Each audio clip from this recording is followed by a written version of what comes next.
नमस्कार दोस्तों, technical farming में आपका फिर से स्वागत है। गोबर गैस प्लांट बड़े काम की चीज़ है, लेकिन हमारी कुछ गलतियों के कारण हम गोबर गैस प्लांट को फेल कर देते हैं। इसीलिए ज़्यादातर गोबर गैस प्लांट फेल हो जाते हैं और हम दोष देते हैं कि गोबर गैस प्लांट कामयाब नहीं है।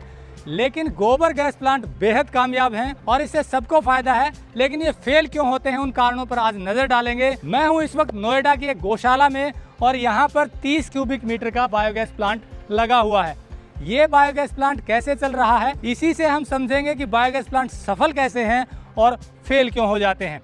ये देखिए, इस 30 क्यूबिक मीटर गोबर गैस के प्लांट में वो इनलेट है। यहाँ ये गौशाला है, सारी गाय यहीं पर हैं और यहीं से गोबर इकट्ठा होता है और इसमें गोबर वहाँ डलता है। डालने के बाद ये डाइजेस्टर है, डोम बोलते हैं। यहाँ पर गोबर फर्मेंट होता है और नीचे स्लरी बनती जाती है गोबर की और ऊपर गैस आती है। ये देखिए, इसमें यहाँ गैस इकट्ठी होती है और ये गैस इस पाइप के थ्रू निकलती है, जिसे बाद में 3 चीजों में यूज कर सकते हैं। सीधे कुकिंग के लिए, और इसको गैस सिलेंडर में भर सकते हैं, सीएनजी गैस बना सकते हैं और साथ में बिजली भी बना सकते हैं। ये तो हो गया गैस का यूज। अब ये देखिए, इसके बाद यहाँ से गोबर फर्मेंट होकर स्लरी निकलती है। ये जो स्लरी निकल रही है, यहाँ पर ये 2 पिट बना दिए हैं कंक्रीट के, यहाँ ये इकट्ठी हो रही है।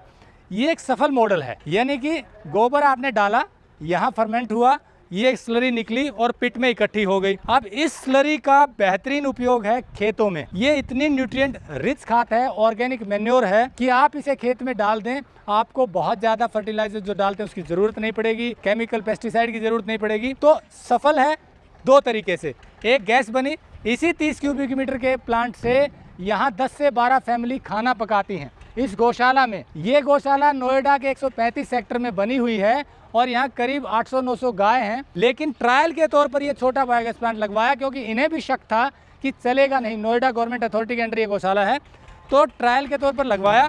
लगवाने के बाद पता चला कि इससे तो बहुत अच्छी 10-15 फैमिली का खाना बन रहा है फिलहाल यहाँ पे। और इसके बाद ये स्लरी निकल गई। फेल क्यों होते हैं, अब इसी को से समझिए कि फेल क्यों होते हैं। पास हो गए, ये आपने समझ लिया, इधर गैस मिल गई, इधर स्लरी निकल। फेल इसलिए होते हैं क्योंकि इस स्लरी का जो यहाँ पर है, इसका सही यूज़ नहीं कर पाते और वो जो स्लरी यूं ही पड़ी रहती है, इसे बेच नहीं पाते और रनिंग कॉस्ट निकल नहीं पाती है। सिर्फ गैस के भरोसे बायोगैस प्लांट की वायबिलिटी नहीं आती है।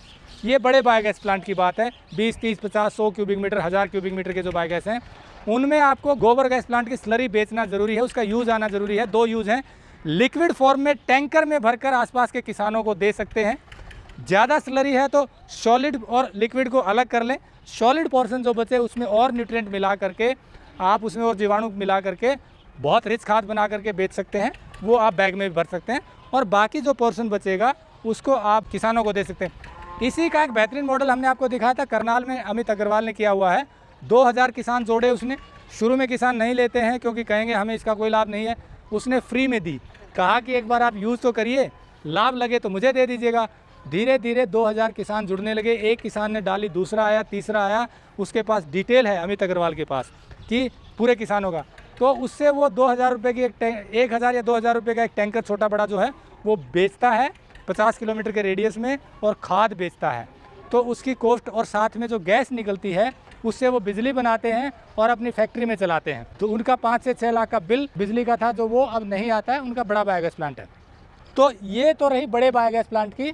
और जो गैस की हमने बात की, अब बड़े बायोगैस प्लांट में सतत योजना के तहत सब्सिडी मिलती है बड़ा प्लांट लगाने के लिए। तो उस सब्सिडी के तहत या तो आप टाई अप करके उस बायोगैस प्लांट की गैस को सीएनजी बनाकर बेच सकते हैं कंपनियों को, जैसे इंडियन ऑयल, एचपी और भारत गैस जैसे कंपनियां लेती हैं। नहीं तो आप खाना बनाने के लिए यूज़ कीजिए, नहीं तो अगर आपका बिजली का यूज़ है तो जेनसेट पे यूज़ कीजिए। इन तीनों ही चीज़ों में बहुत ज़बरदस्त गैस मिलेगी और उससे आमदनी होगी। और गोबर गैस की स्लरी और गोबर बेचेंगे तो भी सक्सेसफुल रहेगा। अब छोटे गैस बायोगैस प्लांट की बात करते हैं, जो कि दीनबंधु मॉडल होते हैं। उन बायोगैस प्लांट में कंक्रीट के होते हैं तो कई बार लीकेज हो जाती है। क्यों? क्योंकि हम उसकी गैस यूज़ नहीं कर पाते। अगर आपने 15 दिन गैस यूज़ नहीं की, प्रेशर बढ़ गया, वो लीक हो गया, वो फेल हो गया। तो छोटे इसलिए फेल होते हैं क्योंकि हम गैस यूज़ नहीं करते प्रॉपर तरीके से। बड़े इसलिए होते हैं क्योंकि हम स्लरी नहीं बेच पाते या गोबर गैस से जो खाद निकलती है प्लांट से वो नहीं बेच पाते। अगर दोनों का सही उपयोग हमने समझ लिया तो आप जो खर्चा लगाएंगे, चाहे बड़ा हो या छोटा, उसका 100% आपको रिटर्न 2-3 साल में मिलेगा और लाभ शुरू हो जाएगा। लाभ तो पहले दिन से ही शुरू हो जाएगा, गैस मिलेगी और साथ में गोबर। छोटा किसान हो, बड़ा किसान हो या गौशालाएं हो, या आपके पास मुर्गी फार्म हो या कोई भी बायोडिग्रेडेबल वेस्ट हो, सब्जी मंडी से निकलने वाला गैस, जहाँ भी है बायोगैस प्लांट ज़रूर लगवाइए। बेहद सफल है और हम ऐसे सफल बायोगैस प्लांट की स्टोरी आपको दिखाते रहते हैं।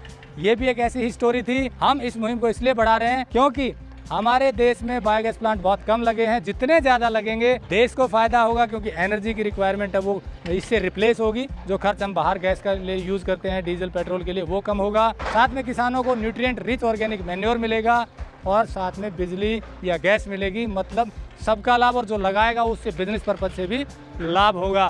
सबके लाभ की इस मुहिम को आगे बढ़ाइए, बायोगैस प्लांट ज़्यादा से ज़्यादा लगवाइए। टेक्निकल जानकारी के लिए हमने नंबर दिया हुआ है, आप इस नंबर पर संपर्क करके और जानकारी ले सकते हैं, लगवाने के बारे में भी जानकारी ले सकते हैं। इस मुहिम को आगे बढ़ाने के लिए धन्यवाद। नमस्कार, जय हिंद। अगर आपको यह वीडियो पसंद आया है तो ज्यादा से ज्यादा लाइक और शेयर जरूर करें। साथ ही चैनल को सब्सक्राइब करना ना भूलें।